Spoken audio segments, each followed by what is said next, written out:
देवा भाऊ माननीय आमदार देवेंद्रजी फडणवीस जोरदार टाळ्यांच्या गजरामध्ये स्वागत स्वागत देवा देवा कमाल कमाल। भारत माता की, भारत माता की। हिंदवी स्वराज्याचे सरसंस्थापक छत्रपती शिवरायांना मानाचा मुजरा करतो। भारतीय राज्यघटनेचे शिल्पकार भारतरत्न डॉक्टर बाबासाहेब आंबेडकर यांना मानवंदना अर्पित करतो। लोकमाता पुण्यश्लोक अहिल्यादेवी होळकर यांच्या चरणी नतमस्तक होतो आणि आज ज्यांची जयंती आहे, स्त्री शिक्षणाकरता ज्यांनी संघर्ष केला आणि खऱ्या अर्थानं रूढीवादी परंपरेतून स्त्रियांना मुक्ती मिळवून दिली, त्या क्रांतीज्योती ज्ञानज्योती सावित्रीबाई फुले यांच्याही चरणी आज मी नतमस्तक होतो। सांगलीच्या या सभेमध्ये मंचावर उपस्थित असलेले मंत्रिमंडळातील आमचे सहकारी, आपले पालकमंत्री माननीय चंद्रकांत दादा पाटील, आपले लोकप्रिय आमदारद्वय सुधीरदादा गाडगीळ, सुरेश भाऊ खाडे, सत्यजित देशमुखजी, दिनकर पाटीलजी, या ठिकाणी उपस्थित नितीन शिंदेजी, मकरंद देशपांडेजी, प्रकाश ढंग, सम्राट महाडिक, नीताताई केळकर, भगवानराव सूर्यवंशी, भगवानराव साळुंके, दीपक शिंदेजी, शेखर इनामदारजी, समित कदमजी, पृथ्वीराज पवारजी, आमच्या नेत्या जयश्रीताई पाटील, पृथ्वीराज पाटील, रमेश शेंडगे, सुरेश औटी, रवींद्र अरळी, भारती दिगळे, स्वातीताई खाडे, मंचावरील सर्व मान्यवर आणि या ठिकाणी उपस्थित सर्व माझ्या लाडक्या बहिणींनो आणि तितक्याच लाडक्या भावांनो, आज खऱ्या अर्थानं क्रांतीज्योती सावित्रीबाई फुले यांची जयंती आहे आणि या जयंतीच्या दिवशी महानगरपालिकेच्या प्रचाराचा शुभारंभ मी सांगलीमधनं करतो आहे, याचा मला अतिशय आनंद आहे। एकदा सांगलीमध्ये देशाचे प्रधानमंत्री माननीय मोदीजी आले होते आणि त्यांनी सांगितलं होतं, सांगली सर्वात चांगली, आणि म्हणून मी ठरवलं की महायुतीच्या प्रचाराचा शुभारंभ तर संध्याकाळी आहे मुंबईमध्ये, पण भारतीय जनता पक्षाच्या प्रचाराचा शुभारंभ कुठून करायचा, तर या ठिकाणी आपण निर्णय केला की सांगलीपासून सुरुवात करायची आणि मला अतिशय आनंद आहे की आज आपल्या सर्वांमध्ये मी या ठिकाणी उपस्थित आहे। मागील वेळेसही मी सांगलीमध्ये आलो होतो, महानगरपालिकेच्या निमित्ताने काही आश्वासनं देखील दिली होती, आपल्या सर्वांना विनंती केली होती की अनेक वर्ष अनेक लोकांच्या हाती तुम्ही महानगरपालिका दिली, एकदा आमच्या हाती तुम्ही देऊन बघा, आम्ही निश्चितपणे विकास करून दाखवू आणि आपल्या सगळ्यांच्या आशीर्वादाने त्यावेळी महानगरपालिकेची सूत्र ही भारतीय जनता पक्षाच्या हातामध्ये आली आणि मला सांगताना आनंद वाटतो की जी आश्वासनं आपण दिली होती ती आश्वासन पूर्ण करण्याचा प्रयत्न हा निश्चितपणे आपण केलाय। खरं तर आपण बघा की ज्यावेळी सांगली आणि कोल्हापूरमध्ये महापूर आला आणि या महापुरानंतर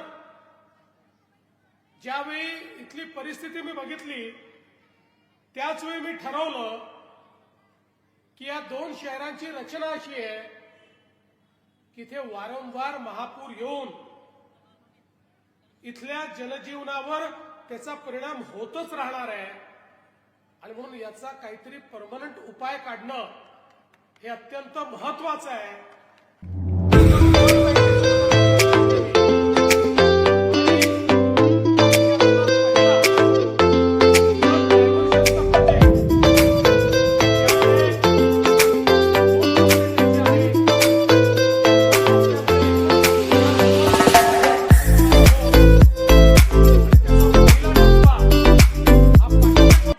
टप्पा की ज्यामुळे आपल्या सांगली शहराला पुरापासून आपण नेहमी करता वाचवू शकू, त्याला आपण केवळ मान्यताच दिली नाही तर आता त्याचं काम देखील आपण सुरू करतोय. 591 कोटी रुपये याकरता आपण उपलब्ध करून दिले आहेत आणि पुढच्या काळामध्ये हे सगळं पुराचं पाणी हे आम्ही जे वाहून जाणारं पाणी आहे हे सगळं शहरामध्ये न येता ते पश्चिम महाराष्ट्र आणि मराठवाड्यातल्या दुष्काळी भागामध्ये वळवण्याचं काम आम्ही करतो. म्हणजे एकीकडे आपल्या शहरांना पुरापासनं संरक्षण मिळेल आणि दुसरीकडे दुष्काळी भागाला त्या पाण्यामुळे शेतकऱ्याला जीवनदान मिळेल. अशा प्रकारचं एक अत्यंत महत्वाचं काम या कार्यक्रमाच्या माध्यमातून आपण केलंय. आज आपण बघा आपल्या महाराष्ट्रामध्ये खूप मोठ्या प्रमाणात नागरीकरण झालं. देशामध्ये नागरीकरणात आपण दुसऱ्या क्रमांकावर आहोत.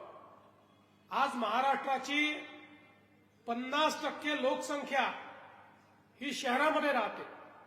6 कोटी लोक 40,000 गावात राहतात आणि 6 कोटी लोक 400 शहरात राहतात आणि त्याही 6 कोटी लोकांपैकी 4.5 कोटी लोक हे सांगलीसारख्या 29 शहरांमध्ये त्या ठिकाणी राहतात आणि त्यामुळे खऱ्या अर्थानं आपण जर बघितलं तर आपल्या शहरांमध्ये राहणाऱ्यांच्या जीवनामध्ये सकारात्मक परिवर्तन घडवणं हा आपला या ठिकाणी प्रयत्न आहे.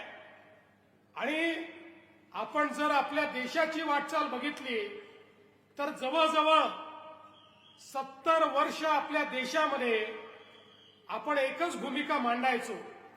ती भूमिका चूक नव्हती, ती खरी होती. भूमिका आपली होती भारत हा गावामध्ये राहतो, गावाचा विकास म्हणजे देशाचा विकास. पण ही भूमिका मांडता मांडता आपण हे विसरलो की भारतामध्ये शहरं देखील आहेत, शहरातील लोक राहतात, त्यांच्याही मूलभूत सोयी केल्या पाहिजेत. अन्न वस्त्र निवारा शिक्षण आरोग्य रोजगार याकरता गावातनं लोक शहरात येत आहेत. शहराच्या गरजा वाढतायत. शहरामध्ये लोक आले की त्यांना राहायला जागा मिळत नाही, मग अतिक्रमण होतात, झोपडपट्ट्या तयार होतात. ज्याला बिचाराला जिथे जागा मिळेल तो तिथे बसतो. पिण्याच्या पाण्याचे प्रश्न निर्माण होतात, घनकचऱ्याच्या व्यवस्थापनाचे प्रश्न निर्माण होतात, पर्यावरणाचे प्रश्न निर्माण होतात. आणि म्हणून जवळजवळ 7 दशकं 70 वर्ष आम्ही शहरांकरता काहीच केलं नाही. पण या देशामध्ये माननीय नरेंद्र मोदीजींचं सरकार आल्यानंतर मोदीजींनी सांगितलं शहरीकरणाला अभिशाप समजू नका, शहरीकरणाला संधी समजा, शहरीकरण थांबणार नाहीये. या ठिकाणी शिक्षण आणि आरोग्याच्या सोयी रोजगाराच्या सोयी या शहरांमध्ये आहेत, त्यामुळे गावाकडनं लोक शहरात येतील. शहरांमध्ये व्यवस्था उभ्या करा. येणाऱ्या लोकांकरता, गरिबांकरता, मध्यमवर्गीयांकरता त्या ठिकाणी सुखसोयी तयार करा. आणि म्हणून या देशामध्ये मोदीजींनी सांगितलं देशाचा 65% GDP हा शहरामध्ये तयार होतो. वस्तू सेवांची निर्मिती, रोजगाराची निर्मिती ही शहरामध्ये तयार होते. आणि म्हणून आपण शहरातल्या गरिबांना आणि मध्यमवर्गीयांना जर त्यांचं जीवनमान उंचावेल, अशा प्रकारच्या व्यवस्था उभ्या केल्या तर आपली शहरं हीच पुढच्या काळामध्ये विकासाची केंद्र बनतील. आणि म्हणून पहिल्यांदा माननीय मोदीजींनी देशामध्ये शहराच्या विकासाकरता योजना उभ्या केल्या. मग त्या ठिकाणी खऱ्या अर्थानं स्मार्ट सिटीची योजना असेल, अमृत शहरांची योजना असेल, प्रधानमंत्री आवास योजना शहरी असेल, स्वच्छ भारत योजना शहरी असेल, अशा वेगवेगळ्या योजनांच्या माध्यमातून मोदीजींनी मोठ्या प्रमाणात शहरांना पैसे देणं सुरू केलं. लाखो कोटी रुपये आता शहरांकरता या ठिकाणी उपलब्ध व्हायला लागले. एकट्या महाराष्ट्राचा विचार केला तर जवळजवळ 30-35 हजार कोटी रुपये हे मोदीजींनी आपल्या महाराष्ट्राकरता, मग पिण्याच्या पाण्याच्या योजना असो, शहरामध्ये भुयारी गटाराच्या योजना असो, शहरामधलं घनकचऱ्याचं व्यवस्थापन असो, शहरातल्या गरिबाला घर देण्याचा विषय असो, या सगळ्या गोष्टींकरता आपल्याला उपलब्ध करून दिल्या आणि महाराष्ट्रातली शहरं ही बदलायला लागली. आज आपण बघा, पिण्याच्या पाण्याच्या इतक्या समस्या शहरांमध्ये निर्माण झाल्या, पण गेल्या 10 वर्षांमध्ये अनेक शहरांना आपण त्या ठिकाणी पिण्याच्या पाण्याच्या योजना दिल्या. आणि आता तर आपल्या शहराची देखील जी काही वाढती गरज आहे, ही गरज लक्षात घेऊन त्या ठिकाणी वारणा उद्भव योजना आपण तयार केली आहे. जवळपास 454 कोटी रुपये या योजनेला लागणार आहेत. आता योजना आमच्याकडे मान्यतेला येते आहे, काळजी करू नका.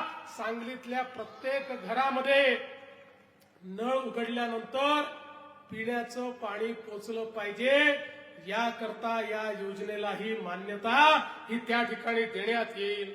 एवढंच नाही तर आता महानगरपालिकेची इमारत देखील इतकी जुनी झाली आहे की या इमारतीमध्ये खऱ्या अर्थानं एक आधुनिक शहर कसं तयार करायचं हा प्रश्न आहे. आणि म्हणून सांगली महानगरपालिकेवर आपल्या आशीर्वादानं आपला झेंडा लागला की पहिल्यांदा महानगरपालिकेला नवीन इमारत देखील आपण त्या ठिकाणी देऊ. आज आपल्याला माहितीये, मागच्या काळात रस्त्यांकरता आपण पैसे दिले, गटारीकरता आपण पैसे दिले, मोठ्या प्रमाणामध्ये आपण वेगवेगळ्या प्रकारच्या योजनांकरता पैसे दिले, सुशोभीकरणाकरता पैसे दिले. सांगली, मिरज, कुपवाड या शहराच्या विविध भागांमध्ये आज जे एक परिवर्तन आपल्याला पाहायला मिळतं, या शहराला शहराचं स्वरूप हे प्राप्त झालेलं आपल्याला पाहायला मिळतं. या सगळ्याच्या पाठीमागे मागच्या काळामध्ये आपल्या शहराने दिलेले पैसे आहेत. आणि म्हणून मगाशी आमदार साहेब, दोन्ही आमदार असं म्हणत होते की मागच्या वेळी तुम्ही सांगितलं आणि पैसे दिले, आता देखील तुम्ही घोषणा करा. मी घोषणा एवढीच करण्याकरता आलो आहे, तुम्ही महानगरपालिका निवडून आणा, तुम्हाला कुठल्याच कामामध्ये पैशाची कमतरता राहणार नाही. हे शहर आपल्याला आधुनिक शहर तयार करायचं आहे. या शहरामध्ये मूलभूत सोयी ज्या आहेत, आपल्या इथलं संपूर्ण सांडपाणी हे नदी नाल्यामध्ये न जाता त्या ठिकाणी खऱ्या अर्थानं प्रक्रिया होऊन ते जे पाणी आहे त्याच्या इस्त्रीच्या माध्यमातून त्या पाण्यामधलं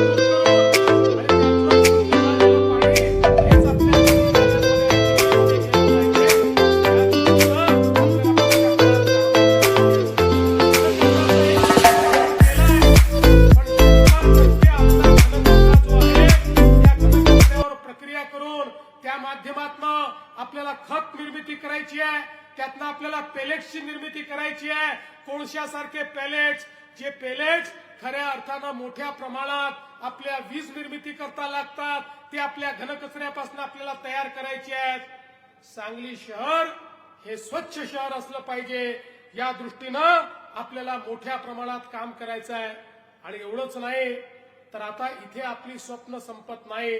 मूलभूत गरजा ज्या आहेत त्या तर पूर्ण करायच्याच आहेत, पण पुढच्या काळामध्ये सांगलीच्या या क्षेत्रामध्ये आमची जी मुलं सातत्याने पुण्यामध्ये IT इंडस्ट्रीमध्ये जातात आम्हाला IT इंडस्ट्री सांगलीमध्ये कशी आणता येईल याचाही प्रयत्न हा येत्या काळामध्ये आपल्याला करायचा आहे. आणि खऱ्या अर्थानं इतके वर्ष कौलापूरला आपण जागा घेऊन ठेवली, पण तिथे विमानतळाचा थांगपत्ता नाही. अनेक वर्षापासून आपली मागणी होती. मध्यंतरीच्या काळामध्ये दादा आले, आपले सगळे आमदार आले, सगळ्यांनी सांगितलं तुम्ही सगळीकडे एअरपोर्ट करताय, आमच्या सांगलीनं काय घोडं मारलं, आमच्या सांगलीला का एअरपोर्ट होत नाही. तात्काळ आदेश दिले आणि आपल्या कौलापूरला एअरपोर्ट तयार करण्याकरता प्री फिजिबिलिटी स्टडी करता आपण कन्सल्टंट हा त्या ठिकाणी मांडलेला आहे. आणि लवकरच त्या कन्सल्टंटकडनं रिपोर्ट घेऊन मला विश्वास आहे काही कमी पडलं तर थोडी बहुत जागा आम्हाला मिळवून द्या. एखाद्या वेळेस जागा थोडी कमी करू शकते बाबा, त्यामुळे थोडी जागा आम्हाला या ठिकाणी मिळावी आणि आपण एक चांगलं एअरपोर्ट देखील सांगलीला कसं तयार करता येईल हा आपला प्रयत्न असेल. एअरपोर्ट असो, ट्रक टर्मिनस असो, नवनवीन ज्या गोष्टी या ठिकाणी करण्याची आवश्यकता आहे त्या सगळ्या गोष्टी आपल्याला करायच्या आहेत. आणि खरं म्हणजे आमचं मिरजचं क्षेत्र आहे, आमचं सगळं ह्या जो महानगरपालिकेचं क्षेत्र आहे, या ठिकाणी म्युझिक हेरिटेज पार्क असेल, या ठिकाणी वाद्यांच्या संदर्भात ही सगळी जी काही आपली संकल्पना आहे ती संकल्पना इन्स्ट्रुमेंट म्युझियमच्या माध्यमातून आपल्याला कशी अस्तित्वात आणता येईल याचा देखील प्रयत्न हा आपल्याला निश्चितपणे करायचा आहे. आणि मला विश्वास आहे की या माध्यमातून आपण मागच्या काळात जे काही प्रकल्प या ठिकाणी दिले, मग पाणी पुरवठा योजनेचे 105 कोटी रुपये असतील, घनकचरा व्यवस्थापनाचे 79 कोटी आपण दिले, शाहू विकास मार्गाकरता 15 कोटी दिले, काळीखंड विद्युत रोषणाई करता 3 कोटी रुपये या ठिकाणी आपण मागच्या काळामध्ये दिले. आणि यासोबत आता ज्या प्रकल्पांची अंमलबजावणी होती आहे, मलनिस्सारण प्रकल्प 253 कोटीचा आपण मान्य केला, नवीन LED दिव्यांकरता 60 कोटी रुपये आपण त्या ठिकाणी दिले. वेगवेगळ्या प्रकारचं आता मी या ठिकाणी सांगत बसलो तर त्याला खूप वेळ जाईल. माझ्याकडे 4 पानं या ठिकाणी केलेल्या कामांच्या संदर्भात आहे, पण मी तुम्हाला एवढंच आश्वासित करण्याकरता आलो आहे, आमचं विजन हे केवळ वर्ष 2 वर्षाचं विजन नाही आहे. आपली सगळी शहरं ही आधुनिक झाली पाहिजेत. आज आपल्याला माननीय देशाचे प्रधानमंत्री यांनी प्रधानमंत्री आवास योजनेतनं शहरांकरता मोठ्या प्रमाणात घरं बांधणी करता पैसे दिलेले आहेत. पण आमच्या असं लक्षात आलं की शहरामध्ये घर बांधणी करण्याकरता ज्यावेळेस आपण पैसा देऊ इच्छितो त्या विशेषतः झोपडपट्टी असेल, अतिक्रमित भाग असेल,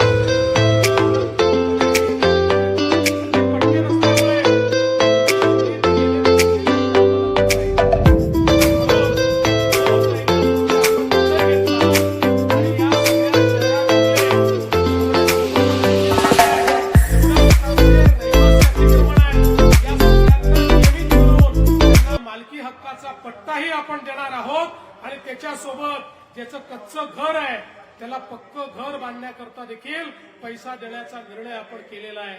आणि म्हणून बंधू भगिनींनो, तुम्हाला एवढीच विनंती करण्याकरता आलो आहे, 5 वर्षात आम्ही केलेलं काम आपण बघितलेलं आहे, 5 वर्षात झालेलं परिवर्तन आपण बघितलेलं आहे.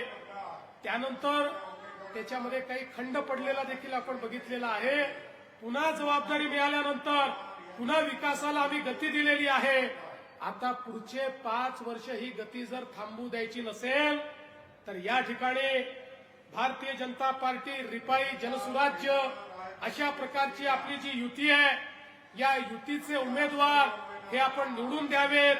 आणि खऱ्या अर्थानं आपण सगळ्यांनी लक्षात घ्यावं, मगाशी खाडे साहेबांनी सांगितलं आपली युती एकमेव अशी आहे ज्यांनी पूर्ण 78 उमेदवार उभे केले आहेत, बाकी कोणाला 50 देखील उमेदवार सापडले नाहीत. अशा प्रकारची परिस्थिती आहे. आणि म्हणून आता पूर्ण बहुमताने ही महानगरपालिका तुम्ही आमच्याकडे द्या. येत्या 16 तारखेला 15 तारखेला ज्यावेळी मतदान होईल त्या दिवशी, मतदानाच्या दिवशी त्या ठिकाणी गेल्यानंतर आपल्या महायुतीची, आपल्या कमळाची, आपल्या चिन्हाची चिंता ही तुम्ही करा आणि त्यानंतर 5 वर्ष तुमची चिंता ही आमच्यावर सोडून द्या, एवढीच विनंती आपल्याला करतो आणि माझं बोलणं संपवतो. धन्यवाद. जय हिंद, जय महाराष्ट्र. धन्यवाद देवाभाऊ आणि आदरणीय शेकडे इनामदार आभार व्यक्त करतील प्रदेश उपाध्यक्ष आलेल्या सर्व मान्यवरांना आज उत्साहून मुख्यमंत्री देवेंद्रजी फडणवीस आपल्याला अभिवादन करताय. सर्व नेते आणि सर्व नगरसेवक पदाचे उमेदवार या उमेदवारांनाही आशीर्वाद देण्यासाठी